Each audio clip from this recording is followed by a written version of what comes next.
Hello बच्चों, let's read the question.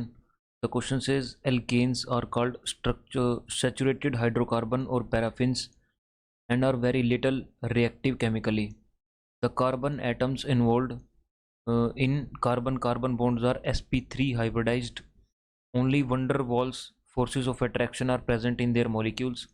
As a result, they have low boiling points which gradually increases with increase in the size of the alkyl group. In the isomeric alkanes, branched chain isomers have low boiling points as compared to straight chain isomers. Melting point are also low.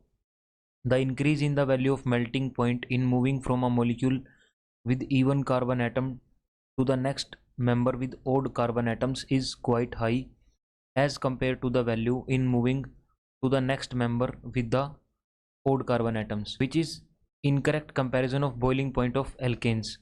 तो हमें यहाँ पे पूछा गया है इनमें से incorrect comparison कौन सा है। तो आइए इसका की कॉन्सेप्ट देखते हैं।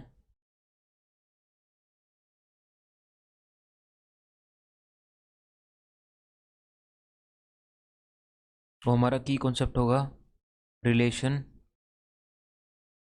बिटवीन स्ट्रक्चर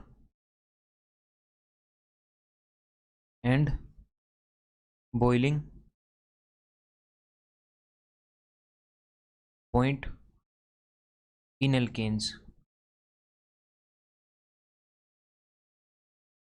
तो लेट्स से हमारे पास यहाँ पे एक 4 कार्बन एटम का ये कंपाउंड है और इसका जो सरफेस एरिया है वो हम कुछ इस तरह से प्रेजेंट कर देते हैं। और अगर हम इसको ब्रांच्ड में बना देते हैं लेट्स से, जैसे हमें यहाँ पे दिया गया है, तो इसका सरफेस एरिया कुछ इस तरह से डिक्रीज हो जाता है। और जो हमारे एल्केन्स होते हैं उनमें जो इंटरेक्शन होती है that is purely due to van der Waal interactions.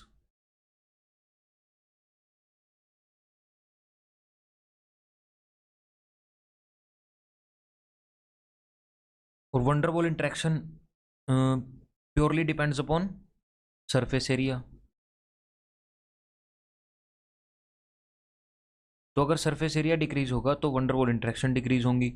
van der Waal interaction decrease होंगी तो दो मॉलिक्यूल्स को सेपरेट होने में हमें कम एनर्जी देनी पड़ेगी, यानी वो कम टेम्परेचर पे ही बॉयल हो जाएंगे। तो अगर हमारी किसी हाइड्रोकार्बन में ब्रांचिंग है उसका बॉइलिंग पॉइंट कम होगा, और अगर वो लीनियर है तो ज़्यादा होगा। तो यहाँ पे लीनियर का ज़्यादा बॉइलिंग पॉइंट दे रखा है तो ये करेक्ट है। उसके बाद यहाँ पे जो ब्रांच्ड है उसका बॉइलिंग पॉइंट ज़्यादा दे रखा है, दोनों में कार्बन सिमिलर हैं 1 2 3 4 5, और यहाँ पे 1 2 3 4 5, तो ये वाला हमारा इनकरेक्ट होगा। और यहाँ पे हमारा 1 2 3 4 5 कार्बन है लेकिन इसमें ब्रांचिंग ज़्यादा है तो इसका कम होगा बॉइलिंग पॉइंट, ये भी करेक्ट है। But we have to select the incorrect option. So option B would be the most appropriate option to this question. Hope you understand the concept well. Best of luck.